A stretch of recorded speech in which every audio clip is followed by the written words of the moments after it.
Bonjour tout le monde. D'abord, je vais vous dire, parce que je faisais un petit survol, on est en interpellation ce matin vis-à-vis de la ministre des Aînés, Mme Charbonneau.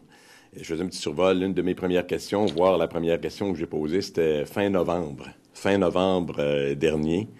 Je venais d'arriver tout juste, et ça concernait des problèmes de soins d'hygiène. Je vous le rappelle seulement, Rita Couturier, une dame qui avait été laissée sans bain pendant 9 mois. Et à partir de ce moment-là, est parti tout le dossier des bains au noir par la suite. Mais je vous dirais que j'ai parlé à la fille de Mme Couturier, puis depuis qu'elle a changé d'établissement, elle reçoit ses bains. C'est que tous se rassurent. Pas de bain pendant 9 mois, change d'établissement. Maintenant, ça va bien, ses filles sont contentes. Alors, il y a moyen de régler des choses. Alors, depuis, il y a eu la situation des bains au noir, puis c'est collectivement. Je pense que collectivement, on a pris conscience, tout le monde, de cette problématique-là, un problème à régler. Le problème des soins d'hygiène fondamentaux. Aujourd'hui, on a une interpellation. C'est l'occasion de demander à la ministre d'éclairer, de faire davantage sur la situation, parce qu'il y a des questions qui restent sans réponse et qui sont, ma foi, inquiétantes. Je vous rappelle seulement que la Coalition Avenir Québec continue à réclamer une norme officielle, parce qu'il n'y en a pas en matière de soins d'hygiène, qu'on trouve toujours qu'un bain par semaine, c'est pas assez. Qu'on doit faire des choix collectivement. Les aînés réclament ça.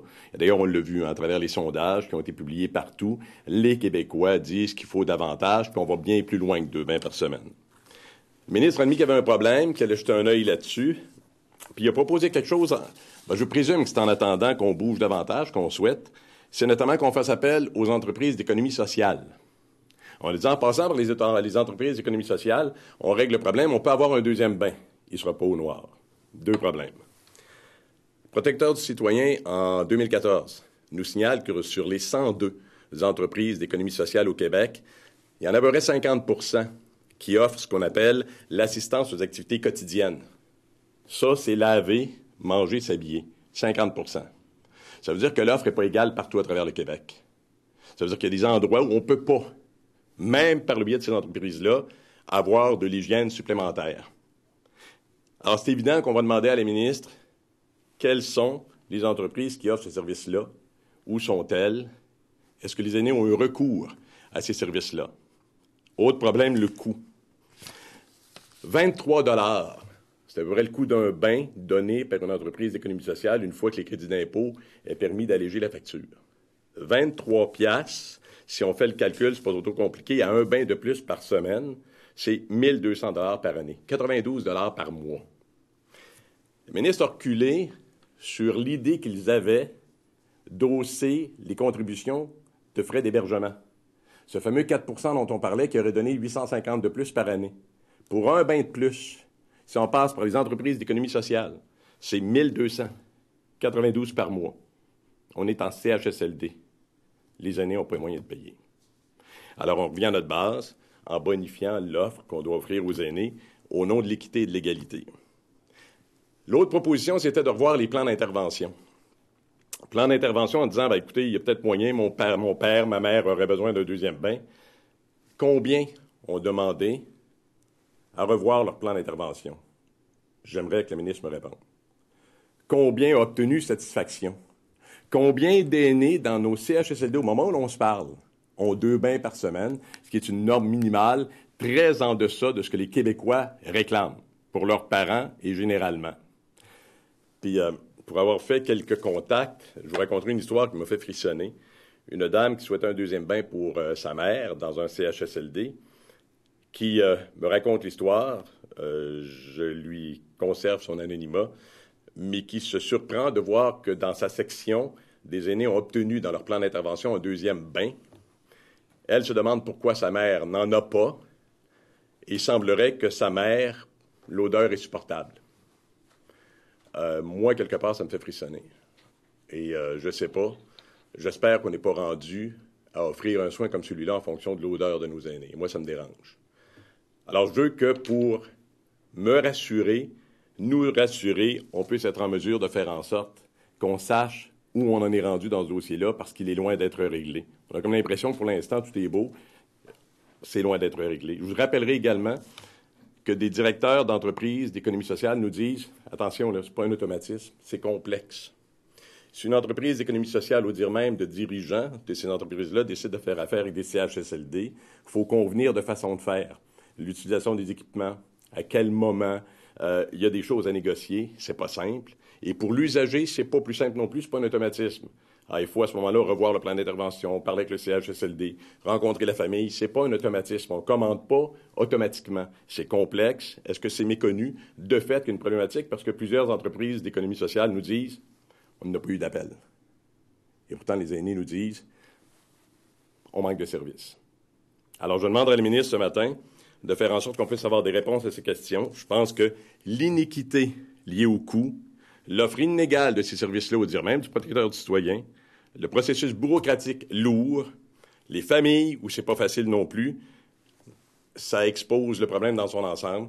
Il faut encore une fois, je le demanderai, bonifier l'offre de services de soins d'hygiène pour nos aînés au Québec. Vous demandez vous demandez l'implantation d'une norme officielle là, pour les bains, tout ça. C'est quoi, vous, là, vous dites que 2 bains, c'est pas assez par rapport à ce que les Québécois demandent? Avez-vous un chiffre, mettons, qu'est-ce qui serait acceptable là, en moyenne? Si je me fie à ce que les Québécois souhaitent à travers les sondages qu'on a vus, plusieurs disaient que ce serait un bain par jour, 4 bains par semaine. Là, actuellement, il n'y en a pas de norme. C'est laissé aux établissements. C'est même pas un, il n'y a pas de norme officielle. Ça en prend une, nous on dit que ça prend 2 bains par semaine. C'est pas suffisant.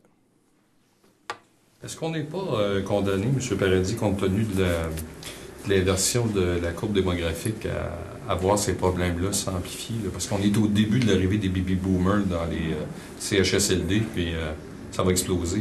D'où l'importance de ce que vous dites, se pencher puis retrouver nos cibles et nos valeurs également. La courbe nous explique que la problématique va aller en s'accroissant. D'ailleurs, le protecteur du citoyen, en 2014, lorsqu'il nous dit que 50% des entreprises d'économie sociale offrent le service, notamment de ce qu'on appelle des activités quotidiennes, là, assistance aux activités quotidiennes. Assistance aux activités quotidiennes, c'est pas compliqué parce que t'en as 2 là-dedans. T'as assistance aux activités quotidiennes, puis assistance aux activités domestiques. C'est pour ça qu'ils disent que la moitié offre les quotidiennes. Quotidiennes, c'est laver, s'habiller, manger. Domestique, c'est aider à la cuisine, faire le ménage et le reste. Là. Oui, il y a un problème. Et d'ailleurs, le protecteur du citoyen l'adresse en 2014 en disant qu'il va falloir qu'on revoie, qu'on se donne des moyens d'offrir davantage et surtout de ne pas creuser le fossé entre ceux qui peuvent se permettre et ceux qui ne peuvent pas se permettre. Pas sur des soins de ce type-là. Oui, il y en a un problème. Il va falloir qu'on s'adresse collectivement à ce problème-là et qu'on prenne des décisions au nom de nos aînés. Je pense que dans ma tête à moi, c'est une priorité. Le gouvernement demande un effort budgétaire important à tous les réseaux, y compris celui de la santé. Il soutient que les services ne sont pas touchés. Est-ce qu'il est déconnecté de la réalité? Les services, on le sent de partout. En tout cas, les appels qu'on a, les services sont coupés. Il y en a moins. Là, est-ce qu'on a besoin de se rappeler les problématiques que l'on vit? L'histoire des bains au noir, c'était quelque chose qui a enclenché des scandales dont on a maintenant entendu parler également. Pas besoin de vous rappeler le plus récent de cette dame qui a été 2 ans, elle, sans avoir de bain. Et pourtant, là, soudainement, on a trouvé la solution. Alors, ça permet, ce que l'on fait là, d'adresser des problèmes spécifiques. Mais là, on est en train de gérer en fonction des scandales uniques. Le problème est plus répandu que ça. Le problème, c'est que les aînés, je le répète, je l'ai déjà dit, ne parlent pas. Le problème, c'est que tous les aînés n'ont pas de famille pour veiller au grain. Il y a des gens qui me racontent aider dans les CHSLD parce que manifestement, les préposés, pleins de bonne volonté, n'ont pas le temps de tout faire ce qu'ils souhaiteraient faire. Puis il y a des gens qui me disent, moi, M. Paradis, je m'occupe de ma mère, puis je me suis fait dire, je suis dans les jambes. Je prends trop de place. Mais il est là pour aider. C'est que là, il va falloir à un moment donné qu'on s'aligne. Il y a l'assistance de la famille, il y a le bénévolat, il y a ce qu'on peut donner comme service, mais assurément, on a un problème à ce niveau-là. Puis ils sont plus importants qu'on pense. On les connaît peut-être pas tous. Vous avez dit, M. Paradis, là, vous avez parlé de 1 200 $ par année simplement pour un bain supplémentaire par année, avec le refus du ministre finalement d'augmenter les tarifs des centres d'hébergement au-delà de l'inflation. Où est-ce que vous trouvez l'argent? Est-ce qu'il y a des économies d'échelle à faire à d'autres endroits? Est-ce que vous demandez un réinvestissement? Il y a assurément des économies à faire à d'autres endroits. Il y a assurément de la bureaucratie qui peut nous permettre d'économiser puis de redistribuer. Il y a assurément de l'amélioration de services qui est potentiellement faisable. Puis je ne veux pas revenir sur des chiffres. Vous les connaissez également. J'en prendrai un pareil pour les besoins de la cause. Je vous dis 1 200 $ par année, 92 $ par mois. Tarif de 23 $, entreprise d'économie sociale, après le crédit d'impôt. Mettons 35 000 aînés, faisons une règle de calcul relativement simple, 35 000 aînés, un bain de plus donné par un préposé qui n'est pas à 23 $ parce que c'est sur son tarif horaire. Quoi, prendre un bain, je ne sais pas. Tu sais, il y a des données qu'on n'a pas. Ça prend combien de temps? Une demi-heure, 3/4 d'heure, etc. Faisons un calcul, potentiellement une vingtaine de millions, admettons. Je veux revenir sur un chiffre que vous connaissez déjà. Abolir les élections scolaires, ça, on vient de sauver 1 million. Qu'est-ce qu'on fait avec ça pour le mai août? On pourrait prendre 1001 autres. La commission scolaire, c'est de l'argent qui reste à l'éducation. Non, mais je comprends. Non, mais c'est ça. Mais je comprends, M. Caron. Mais à travers ça, il y a des priorités, puis on doit se les donner également. C'est sûr qu'il y a des besoins en éducation, il y a des besoins en santé, il y a de la bureaucratie, puis tout le monde nous en parle.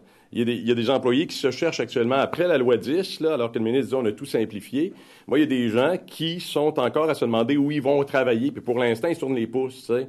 Alors oui, il y a des économies à faire, mais des priorités collectives, il faut se les donner également. Puis dans ma tête à moi, les aînés demeurent une priorité collective, à tel point que le gouvernement, sur 2 décisions potentielles, a décidé de reculer. Il n'y a pas le choix.